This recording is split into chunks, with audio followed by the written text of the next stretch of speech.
नमस्कार, सुप्रभात। आप देख रहे हैं खबर एचपी और समय हो चला है हिमाचल की 25 बड़ी खबरों को जानने का। तो आइए एक नजर डालते हैं 25 बड़ी खबरों पर फटाफट अंदाज में। इससे पहले यदि आप वीडियो को लाइक नहीं किए तो लाइक कर दीजिए और चैनल को सब्सक्राइब कर लीजिए।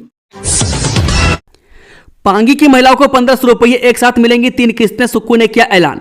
हिमाचल दिवस पर मुख्यमंत्री सुखविंदर सुक्खू ने महिलाओं को खुश कर दिया।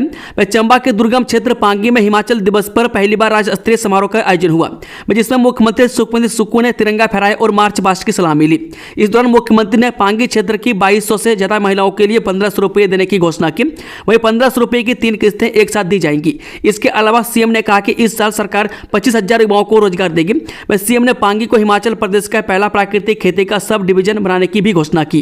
वहीं सीएम ने कहा कि नशे का कारोबार करने वालों की संपत्ति को जब्त किया जाएगा। वहीं सीएम सुक्खू ने स्थापना दिवस की पूर्व संध्या जनजातीय क्षेत्र के लोगों के बीच बिताई। वह प्रदेश की स्थापना के 77 वर्षों के सफर में आज तक हिमाचल दिवस से पूर्व संध्या पर ट्राइबल क्षेत्र पांगी में रुकने वाले पहले सीएम बन गए। इस दौरान उन्होंने स्थानीय लोगों की समस्या सुनी और क्षेत्र में कई विकास योजनाओं का शिलान्यास किया।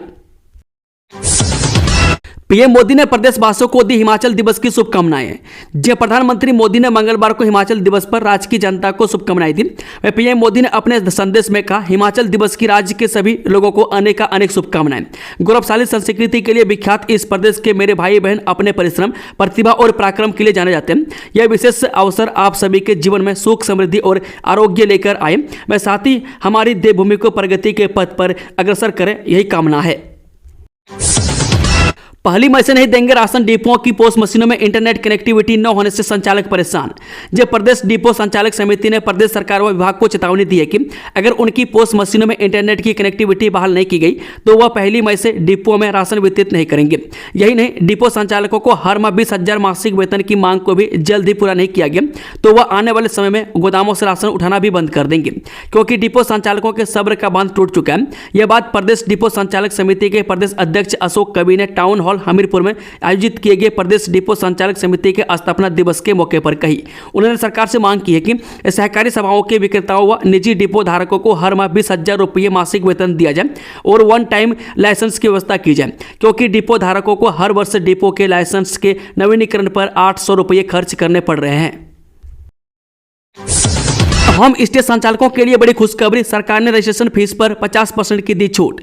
हिमाचल दिवस पर आयोजित राज्य स्तरीय कार्यक्रम में मुख्यमंत्री सुखविंदर सुक्खू ने कहा, ग्रामीण क्षेत्र में पर्यटन को बढ़ावा दिया जाएगा। इसके लिए उन्होंने होम स्टे पंजीकरण शुल्क में 50% छूट देने की घोषणा की। अभी होम स्टे पंजीकरण पर 12,000 रुपये लगते हैं। इसके अतिरिक्त यदि कमरों की संख्या 3 है तो पंजीकरण शुल्क 6,000 लगेगा और टीसीपी साडा नगर निकायों के लिए पंजीकरण शुल्क की दरें अलग अलग है। मुख्यमंत्री की घोषणा से होम स्टे संचालकों को बड़ी राहत मिलेगी। होम स्टे संचालकों की ओर से पंजीकरण शुल्क की बढ़ाई गई दरों को लेकर विरोध था। नई होम स्टे नीति आने से पहले तक राज्य में 4200 से अधिक होम स्टे पंजीकृत थे। मैं सरकार की शर्त को देखते हुए नई नीति के तहत 1659 संचालकों ने होम स्टे नीति में पंजीकरण करवाया था। अब होम स्टे नीति में संशोधित शुल्क दरों को लेकर पर्यटन एवं नागरिक उड्डयन विभाग की ओर से प्रस्ताव मंत्रिमंडल की स्वीकृति के लिए जाएगा। हिमाचल में सरकारी कर्मचारियों व पेंशनरों की आस रही अधूरी डीए की नहीं हुई घोषणा, अब 15 मई का है इंतजार। हिमाचल के सरकारी विभागों, बोर्ड व निगम में कार्यरत कर्मचारियों व पेंशनरों को हिमाचल दिवस के मौके पर भी मायूसी ही हाथ लगी। कर्मचारियों के लिए न तो डीए की घोषणा हुई, न ही सेवानिवृत्ति की आयु बढ़ाने की आस पूरी हुई। कर्मचारी आस लगाए बैठे थे कि मुख्यमंत्री हिमाचल दिवस पर उन्हें एक तोहफा तो जरूर देगी। बीते सप्ताह इसको लेकर वित्त विभाग के साथ मुख्यमंत्री ने बैठक भी की थी। अब कर्मचारियों को 15 मई का इंतजार है। मुख्यमंत्री ने अपने बजट भाषण में कहा था कि कर्मचारियों को 15 मई को डीए की 3% की किस्त जारी की जाएगी। हिमाचल सरकार मिड डे मील में करने जा रही बड़ा बदलाव, बदलेगा बच्चों की प्लेट का जायका। पीएम पोषण योजना के तहत स्कूल में बच्चों को दिया जाने वाला दोपहर का भोजन यानी कि मिड डे मील अब और पौष्टिक होगा। सरकार एमडीएम का जायका बदलने के लिए इसमें कई सुधार करेगी। मुख्यमंत्री सुखविंदर सुक्खू ने इसके लिए एसओपी बनाने के निर्देश दिए। इस साल 10 Rajiv Gandhi day boarding school बनकर तैयार हो जाएंगे, उसमें भी एमडीएम दिया जाएगा। उसके साथ ही अन्य स्कूलों के लिए भी बदलाव किए जाएंगे। मुख्यमंत्री के आदेशों के बाद विभाग इस पर काम शुरू करेगा। पंचायतों की मनमानी पर कसी लगाम, इन संपत्तियों की लीज होगी खत्म, दोबारा होगी नीलामी।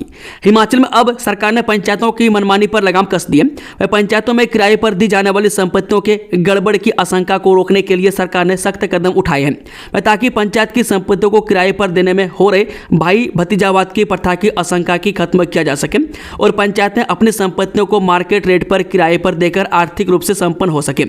इसके लिए अब पंचायतों की संपत्तियों को 5 साल के लिए ही किराए या लीज पर दिया जाएगा, जिसमें पंचायतों की आय आने वाले समय में मार्केट रेट के आधार पर बढ़ती रहे। इस बारे में पंचायती राज विभाग ने जरूरी दिशा निर्देश जारी कर दिए हैं। अस्पतालों में 1000 रोगी मित्रों की होगी भर्ती, घर द्वार पर बुजुर्गों को मिलेगी सुविधाएं। जन स्वास्थ्य एवं परिवार कल्याण मंत्री कर्नल डॉक्टर धनीराम शांडिल ने हिमाचल दिवस के उपलक्ष्य पर धर्मशाला के पुलिस मैदान में आयोजित जिला स्तरीय कार्यक्रम में बतौर मुख्य अतिथि ध्वजारोहण किया तथा मार्च पास्ट की सलामी भी ली। इस अवसर पर स्वास्थ्य मंत्री शांडिल ने अपने संबोधन में कहा कि स्वास्थ्य संस्थानों में करीब 1000 रोगी मित्रों की नियुक्ति की जाएगी। 70 वर्ष या इससे अधिक आयु वर्ग के लोगों के लिए मुख्यमंत्री वृद्धजन देखभाल योजना के अंतर्गत स्वास्थ्य और पैरामेडिकल स्टाफ मोबाइल स्वास्थ्य वैन के माध्यम से घर जाकर स्वास्थ्य परीक्षण की सुविधा उपलब्ध करवाने का प्रावधान किया जाएगा। बिलासपुर पुलिस स्टेशन को सर्वश्रेष्ठ थाने का पुरस्कार मंडी का BSL कॉलोनी थाना दूसरे नंबर पर। जब प्रदेश पुलिस मुख्यालय ने हिमाचल दिवस पर वर्ष 2024 में सर्वश्रेष्ठ प्रदर्शन करने वाले पुलिस थानों की घोषणा की। इसके लिए पुलिस मुख्यालय ने शीर्ष 3 पुलिस थानों का चयन किया। बिलासपुर के सदर पुलिस स्टेशन को सर्वश्रेष्ठ थाना घोषित किया गया। मंडी BSL कॉलोनी थाना को दूसरा और पुलिस से जिला नूरपुर के डामटाल थाना को तीसरा स्थान मिला है। IPL टिकट के लिए दर्शकों को करना होगा थोड़ा इंतजार, जाने कब तक शुरू होगी बिक्री। जी हां, अंतर्राष्ट्रीय क्रिकेट स्टेडियम धर्मशाला में मई में होने वाले IPL मैचों की टिकट के लिए क्रिकेट प्रेमियों को अभी थोड़ा इंतजार करना पड़ सकता है। फ्रेंचाइजी की ओर से आधिकारिक वेबसाइट पर अभी तक पंजाब किंग्स के मैचों की टिकटों की ऑनलाइन बिक्री शुरू नहीं की गई है। अभी तक पंजाब किंग्स के केवल 15 अप्रैल तक के मैचों के लिए ही टिकटों का ऑनलाइन बेचा जा रहा है, जबकि 20 अप्रैल को मोहाली में होने वाले मैच की टिकटों की ऑनलाइन सेल शुरू नहीं की गई है, जिसमें प्रदेश सहित पंजाब के क्रिकेट प्रेमियों को धर्मशाला में होने वाले IPL मैचों की टिकट के लिए 1 सप्ताह तक इंतजार करना पड़ेगा। जानकारी के अनुसार पंजाब किंग्स की ओर से पंजाब में बचे 2 मैचों की टिकटों को पहले ही बेचा जाएगा, ताकि इन मैचों में भी दर्शकों की संख्या अधिक हो। वहीं मोहाली के स्टेडियम में धर्मशाला से ज्यादा दर्शकों के बैठने की क्षमता है। ऑनलाइन निवेश के नाम पर महिला से ठगे 2 करोड़ 59 लाख रुपये। कांगड़ा के पपरोला क्षेत्र का है मामला। जो कांगड़ा जिले के पपरोला क्षेत्र की महिला से ऑनलाइन निवेश के नाम पर साथियों ने 2.5 करोड़ से अधिक की राशि ठग ली है। महिला ने यह राशि कई किस्तों में ठगों के बैंक खातों में जमा करवाई। अब ठगी का शिकार होने पर पीड़ित महिला ने साइबर क्राइम थाना में मामला दर्ज करवाया। शिकायत के आधार पर साइबर क्राइम थाना ने मामले की जाँच शुरू कर दी है। जानकारी के अनुसार बता दें कि पपरोला क्षेत्र की महिला ने सोशल मीडिया पर ऑनलाइन निवेश से अधिक मुनाफा कमाने की पोस्ट देखी थी। मैं इस पोस्ट पर क्लिक करने के बाद साथियों ने महिला को कई प्रकार के प्रलोभन दिए। महिला भी साथियों के प्रलोभन में आ गई और साथियों के बैंक खातों में राशि डालना शुरू कर दिया। महिला पिछले साल से राशि उनके बैंक खातों में डालती रही और 2 करोड़ 59 लाख रुपए की राशि लुटा दी। हिमाचल प्रदेश में हटेंगे 60 साल पुराने पुल, नए बनेंगे। लोक निर्माण विभाग ने किया ऑडिट, जाने पूरी जानकारी। हिमाचल प्रदेश में 60 से 70 साल पुराने पुल हटेंगे। इनकी बुनियादी पूरी हो चुकी है। लोक निर्माण विभाग ने वाहन योग्य पुलों का ऑडिट करवाया। इसमें कई पुलों की हालत खस्ता है। बार बार ये पुल मरम्मत मांग रहे हैं। ऐसे में इन्हें हटाकर नए पुलों का निर्माण किया जाएगा। प्रदेश सरकार ने 28 से बेली ब्रिज खरीदे हैं। इन्हें भी उन स्थानों पर स्थापित किया जाएगा जहां आपदा के दौरान पुलों ध्वस्त हो गए हैं। राहत भरी खबर, इस साल जमकर बरसेंगे बादल। मानसून को लेकर IMD ने कर दी भविष्यवाणी। जब मानसून को लेकर इस बार राहत भरी खबर सामने आई है। मौसम विज्ञान विभाग ने यानी कि IMD ने अनुमान लगाया है कि साल 2025 में मानसून के दौरान पूरे देश में औसत से 105% अधिक बारिश होगी। हालांकि लद्दाख, पूर्वोत्तर और तमिलनाडु में सामान्य से कम बारिश होने की संभावना है। मौसम विभाग के अनुसार इस बार एल नीनो और इंडियन ओशियन डाइपोल सामान्य रहने वाले हैं, जो अच्छे मानसून के संकेत हैं। इन दोनों की परिस्थितियां अनुकूल होने पर पूरे देश में सामान्य से अधिक बारिश में वृद्धि होती है। बता दें कि IMD के प्रमुख मृत्युंजय महापात्र ने बताया कि साल 2025 में मानसून सीजन के दौरान सामान्य से अधिक बारिश होने की संभावना है। मानसून के दौरान औसत बारिश 87 सेंटीमीटर से दीर्घकालिक औसत का 105% होने का अनुमान है। में अच्छी बारिश के संकेत से किसानों और जल संकट झेल रहे इलाकों को बड़ी राहत मिलेगी। मौसम विभाग की ओर से यह भविष्यवाणी ऐसे समय में आई है जब देश के कई हिस्से भीषण गर्मी से जूझ रहे हैं। वहीं मौसम विभाग ने बताया कि अप्रैल से जून की अवधि में काफ़ी अधिक संख्या में लू चलने की संभावना है। माना जा रहा है कि तापमान में बढ़ोतरी और लू के कारण बिजली की मांग बढ़ने की संभावना है। इस बीच मानसून को लेकर आई अच्छी खबर ने लोगों को राहत दी है। अग्निवीर भर्ती के लिए आवेदन की अंतिम तिथि बढ़ी। जो इंडियन आर्मी अग्निवीर भर्ती के लिए आवेदन की अंतिम तिथि 25 अप्रैल 2025 तक बढ़ा दी गई है। वह पहले अप्लाई करने की अंतिम तिथि 10 अप्रैल निर्धारित की गई थी। वह जिन योग्य व इच्छुक युवाओं ने अभी तक आवेदन नहीं किया है तो वे www.joinindianarmy.nic.in पर जाकर ऑनलाइन आवेदन कर सकते हैं। वह अग्निवीर जनरल ड्यूटी यानी कि जीडी, टेक्निकल क्लर्क व स्टोर कीपर, टेक्निकल ट्रेड्समैन, सैनिक, फार्मा सैनिक, तकनीकी नर्सिंग सहायक, वोमेन पुलिस के पदों पर भर्ती होगी। इसके अलावा हवलदार एजुकेशन, हवलदार सर्वेयर और automated cartographer, JCO catering, JCO religious teacher के पदों पर भी भर्ती निकाली गई है। स्कूल कैडर से नियुक्त हो शिक्षा बोर्ड चेयरमैन। राजकीय टीजीटी कला संघ ने सरकार से की मांग। राजकीय टीजीटी कला संघ ने प्रदेश सरकार से मांग की है कि अब हिमाचल प्रदेश स्कूल शिक्षा बोर्ड के निदेशक की तैनाती शीघ्र करें। राजकीय टीजीटी कला संघ के पदाधिकारियों का कहना है कि स्कूल शिक्षा कैडर में अनुभव रखने वाले किसी शिक्षाविद को ही शिक्षा बोर्ड का चेयरमैन बनाया जाए। वह चमन लाल गुप्ता और बाबूराम राही को स्कूल कैडर से शिक्षा बोर्ड के चेयरमैन बनाए गए थे और सफल साबित हुए। वर्तमान में प्रदेश सरकार ने स्कूली शिक्षा का कैडर कॉलेज शिक्षा कैडर से पृथक करते हुए शिक्षा निदेशालय का एकीकरण करते हुए क्रांतिकारी सुधार किया। ऐसे में स्कूली शिक्षा से जुड़े शिक्षा बोर्ड के अध्यक्ष का चयन स्कूल शिक्षा में हर स्तर पर अनुभव रखने वाले शिक्षाविद का ही चयन किया जाना चाहिए। अस्पतालों को मिले 79 स्पेशलिस्ट डॉक्टर। राजकीय मेडिकल कॉलेजों को भी दिए 57 सीनियर रेजिडेंट। हिमाचल सरकार ने स्वास्थ्य व्यवस्था में सुधार करने के लिए 2 बड़े आदेश किए। मैं राज्य के 7 मेडिकल कॉलेजों के अलावा पीजीआई चंडीगढ़ और एम्स दिल्ली से एसआरसीपी पूरी करने वाले स्पेशलिस्ट डॉक्टरों को फील्ड अस्पतालों में भेजा गया।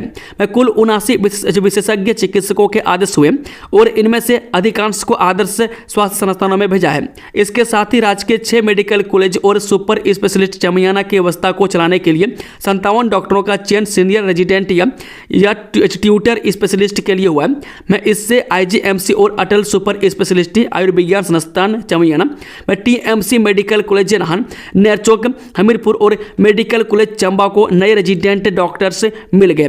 मैं चिकित्सा शिक्षा एवं अनुसंधान निदेशालय हिमाचल प्रदेश द्वारा प्रत्येक अस्पतालों में 57 सीनियर रेजिडेंट डॉक्टर्स की नियुक्ति कर दी गई है।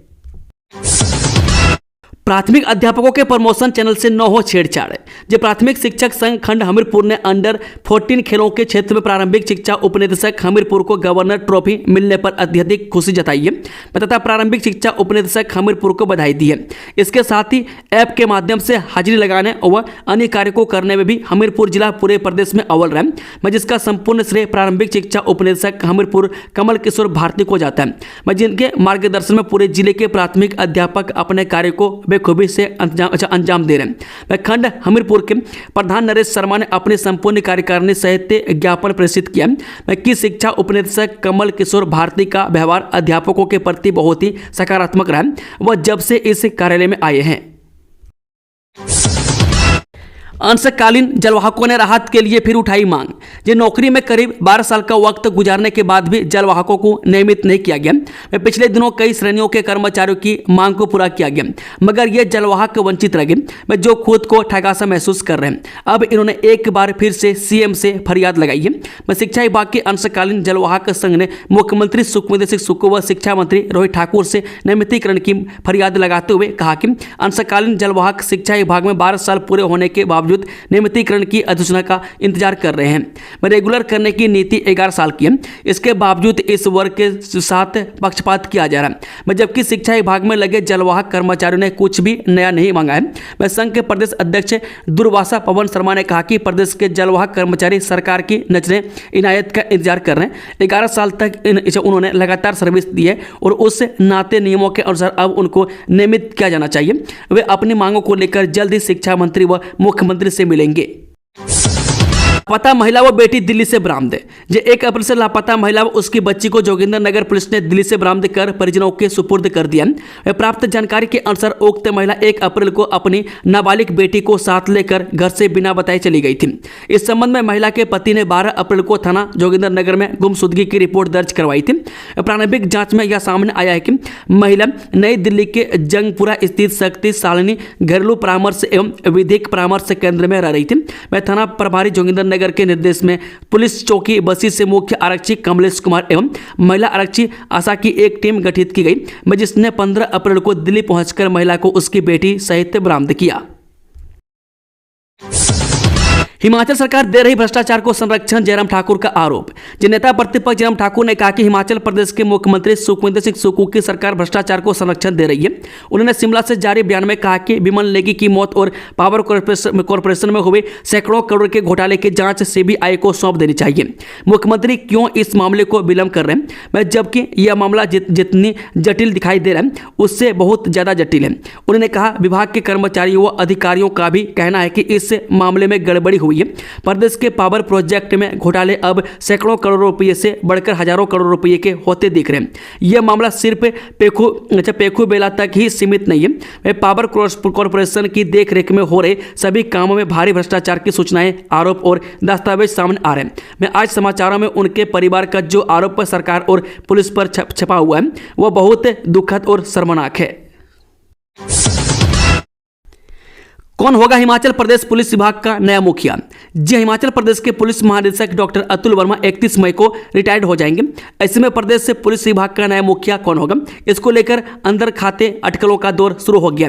राज्य सरकार ने पूर्व डीजीपी संजय कुंडू के सेवानिवृत्त होने पर वर्ष 1991 बैच के IPS अधिकारी डॉक्टर अतुल वर्मा को प्रदेश पुलिस महानिदेशक नियुक्त किया था। में देखा जाए तो वर्ष 1989 बैच के IPS DG जेल SR ओझा सबसे वरिष्ठ हैं, लेकिन वे भी आगामी मई माह में सेवानिवृत्त हो रहे हैं।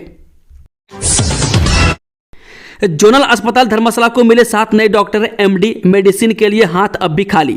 जोनल अस्पताल धर्मशाला को 7 नए डॉक्टर मिले, लेकिन 10 माह बाद भी MD मेडिसिन की नियुक्ति नहीं हुई है। प्रदेश सरकार ने नए मेडिकल ऑफिसरों की नियुक्ति की अधिसूचना जारी की है। अधिसूचना में धर्मशाला अस्पताल को मेडिसिन का मेडिकल ऑफिसर तो मिला, लेकिन वह केवल छाती के मरीजों की जाँच कर सकेगा। इसके अलावा धर्मशाला अस्पताल को सर्जरी, माइक्रोबायोलॉजी, ऑर्थो पैथोलॉजी और एक मेडिकल ऑफिसर अल्ट्रासाउंड के लिए मिला है। ऊना में 20 करोड़ रुपये से लगेगा आलू प्रोसेसिंग प्लांट। जो कृषि एवं पशुपालन मंत्री प्रोफेसर चंद्र कुमार ने हिमाचल दिवस पर ऊना में आयोजित जिला स्तरीय समारोह में बतौर मुख्य अतिथि शिरकत की। उन्होंने राजकीय वरिष्ठ माध्यमिक छात्र पाठशाला ऊना के प्रांगण में राष्ट्रीय ध्वज फहराया और मार्च पास्ट की सलामी ली। इस अवसर पर विकासात्मक योजनाओं पर झांकियां निकाली गई तथा रंगारंग सांस्कृतिक कार्यक्रमों का आयोजन भी किया गया। शिमला शहर में आज से अगले 3 महीने तक नए पेयजल कनेक्शन पर रोक। राजधानी शिमला में बुधवार से जल प्रबंधन कंपनी पानी के नए कनेक्शन पर रोक लगा दी है। वह शहर के हजारों उपभोक्ताओं को अगले 3 महीने के लिए पानी का नया कनेक्शन नहीं मिल सकेगा। वह कंपनी अगस्त में ही पानी के नए कनेक्शन देने की प्रक्रिया शुरू करेगी। वह शिमला शहर में जुलाई तक पानी की किल्लत रहती है। ऐसे में कंपनी ने नए कनेक्शन देने पर रोक लगाने का फैसला लिया है। बता दें कि बुधवार से यह रोक लागू हो जाएगी। वह जल प्रबंधन कंपनी के पास नगर निगम परिधि के भीतर और बाहर घरेलू और कमर्शियल पानी के कनेक्शन के लिए लोगों ने आवेदन कर रखा है, लेकिन अप्रैल में ही शहर में पानी को लेकर हालात खराब होना शुरू हो गए। ऐसे में स्थिति और न बिगड़े इसके लिए कंपनी ने नए कनेक्शन नहीं देने का निर्णय लिया। मैं कंपनी के प्रबंध निदेशक वीरेंद्र ठाकुर का कहना है कि बुधवार से नए पानी के कनेक्शन कंपनी अब उपभोक्ताओं को नहीं देगी, इस पर रोक लगा दी जाएगी। मैं शिमला शहर में कंपनी के पास से 35,000 से ज़्यादा पानी के उपभोक्ता हैं। मैं इसमें 8,000 से ज़्यादा कमर्शियल पानी के उपभोक्ता हैं, मैं जिन्हें महंगी दरों पर पानी मिल रहा है और लोगों को तीसरे और चौथे दिन पानी मिल रहा है। सानन पावर प्रोजेक्ट का मसला निर्णायक मोड़ पर, मुकेश अग्निहोत्री। जब मंडी में आयोजित जिला स्तरीय हिमाचल दिवस समारोह के दौरान उप मुख्यमंत्री मुकेश अग्निहोत्री ने कहा कि सानन पावर प्रोजेक्ट हिमाचल का है और इसे हिमाचल को वापस सौंपना चाहिए। यह मसला निर्णायक मोड़ पर है और हिमाचल सरकार 1 इंच भी पीछे नहीं हटेगी। उन्होंने कहा कि कांग्रेस सरकार ने पहली बार यह मामला सर्वोच्च न्यायालय में उठाया। मुकेश ने कहा कि यह पंजाब पुनर्गठन कानून के तहत संपत्तियों के बंटवारे का विषय नहीं है, क्योंकि मंडी कभी पंजाब का हिस्सा नहीं रहा। अग्निहोत्री ने पंजाब पंजाब के मुख्यमंत्री से आग्रह किया है कि यदि पंजाब खुद को हिमाचल का बड़ा भाई मानता है तो उसे इस प्रोजेक्ट को हिमाचल को सौंप देना चाहिए। उप मुख्यमंत्री मुकेश अग्निहोत्री ने कहा कि कांगड़ा के गग्गल हवाई अड्डे का विस्तारीकरण किया जा रहा है और इसके साथ ही मंडी में प्रस्तावित हवाई अड्डे को ग्रीनफील्ड एयरपोर्ट के तहत 100% अनुदान देकर केंद्र सरकार से बनाने का आग्रह किया गया। प्रदेश में जल आपूर्ति की गुणवत्ता सुधारने के लिए 200 करोड़ रुपए की स्वच्छ जल शोधन योजना शुरू की जाएगी। बाबा बालकनाथ मंदिर साहतलाई में चढ़ा 1,27,00,000 का चढ़ावा। जो उत्तर भारत के प्रमुख आस्था केंद्रों में से एक बाबा बालकनाथ मंदिर साहतलाई में इस वर्ष का वार्षिक मेला श्रद्धालुओं की भारी भीड़ और आस्था का साक्षी बना। वह 14 मार्च से शुरू हुए मेले में 14 अप्रैल तक अब तक रिकॉर्ड तोड़ चढ़ावा अर्पित किया है। मैं मंदिर ट्रस्ट के सहायक अभियंता विजय ठाकुर ने बताया कि अभी तक 1,27,721 रुपए की नगद राशि चढ़ावे के रूप में प्राप्त हुई है। इसके अलावा बड़ी संख्या में अन्य सामग्री और सेवाएं श्रद्धालुओं ने समर्पित की है। नेशनल हेराल्ड केस में ईडी ने चार्जशीट दायर की, सोनिया और राहुल गांधी का नाम शामिल। जो नेशनल हेराल्ड केस में प्रवर्तन निदेशालय यानी कि ईडी ने अपनी चार्जशीट दायर कर दी है। इस चार्जशीट में कांग्रेस नेता सोनिया गांधी और राहुल गांधी के साथ साथ सैम पित्रोदा और सुमन दुबे का नाम भी शामिल है। यह चार्जशीट दिल्ली के राओजे एवेन्यू कोर्ट में दायर की गई है। में ईडी के जांच में दावा किया गया कि सोनिया गांधी और राहुल गांधी की कंपनी यंग इंडियन ने एसोसिएट जनरल प्रेस लिमिटेड यानी कि AJL की 2,000 करोड़ रुपये से ज्यादा की संपत्तियों को सिर्फ 50 लाख रुपये में हासिल किया था। में ईडी का कहना है कि यह एक तरह की धोखाधड़ी थी और इसमें 988 करोड़ रुपये की अवैध कमाई की गई। इस मामले की सुनवाई दिल्ली की राओजे एवेन्यू कोर्ट में 25 अप्रैल को होगी। विमल नेगी मौत मामले में कोई MLA न करें तथ्यहीन बयानबाजी, उनके खिलाफ सरकार लाएगी privilege motion. Himachal Pradesh power corporation limited के चीफ इंजीनियर विमल नेगी मौत मामले पर राजनीति थमने का नाम नहीं ले रही है। जहां एक और विपक्षी नेता विमल नेगी मौत मामले को लेकर सरकार पर हमलावर है, वहीं अब सुक्खू सरकार में पंचायती राज मंत्री अनिरुद्ध सिंह ने मामले में तथ्यहीन बयानबाजी करने वाले नेताओं को कड़े शब्दों में चेतावनी दी है। मंत्री ने कहा, विमल नेगी मौत मामले में तथ्यहीन बयानबाजी करने वाले नेताओं के खिलाफ सरकार प्रिविलेज मोशन ला सकती है। अब इन महिलाओं को भी मिलेंगे 1500 रुपये। प्यारी बहना सुख सम्मान निधि योजना का बढ़ा दायरा। हिमाचल के दुर्गम क्षेत्र पांगी में महिलाओं के लिए हिमाचल दिवस के अवसर पर सुख की राहत मिली। मुख्यमंत्री सुखबीर सुक्खू ने पांगी घाटी के किलाड़ में आयोजित 78वें हिमाचल दिवस समारोह के दौरान 1926 महिलाओं को अप्रैल, मई और जून महीनों के लिए इंदिरा गांधी प्यारी बहना सुख सम्मान निधि योजना के तहत 3 महीने की 4500 रुपये की किस्त जारी की है, जिस पर कुल 86,67,000 की राशि वितरित की गई है। मुकेश अग्निहोत्री ने मंच से कहा, पंजाब पीछे खींचने अपने पांव, जानिए क्या है पूरा मामला। जिला के जोगिंदर नगर में 100 वर्ष से पहले बने सानन पावर प्रोजेक्ट को लेकर हिमाचल प्रदेश सरकार ने स्थिति स्पष्ट कर दी है। इस प्रोजेक्ट को किसी भी सूरत में पंजाब को नहीं दिया जाएगा। वह सरकार की तरफ से ये बात आज डिप्टी सीएम मुकेश अग्निहोत्री ने मंडी में आयोजित हिमाचल दिवस के जिला स्तरीय समारोह को संबोधित करते हुए कही। डिप्टी सीएम मुकेश अग्निहोत्री ने कहा कि मार्च 2024 में इस प्रोजेक्ट की 99 वर्षों की लीज समाप्त हो चुकी है और अब इस प्रोजेक्ट को पंजाब को हिमाचल को सौंपना ही होगा। यह पंजाब पुनर्गठन के दौरान संपत्तियों के बंटवारे का मामला नहीं है, क्योंकि मंडी कभी भी पंजाब का हिस्सा नहीं रहा। पंजाब के सीएम और वहां की सरकार से अगर हिमाचल को अपना भाई मानते हैं तो इस प्रोजेक्ट को वापस लौटा दें। प्रदेश सरकार इस मामले में 1 इंच भी पीछे हटने वाली नहीं है। दोस्तों, खबरों का सिलसिला समाप्त होता है। अगर जानकारी पसंद आई तो वीडियो को लाइक, शेयर, चैनल को सब्सक्राइब जरूर कर लें और कमेंट बॉक्स में अपना फीडबैक देना ना भूलें। Thank you, all the best. जय हिंद, जय हिमाचल।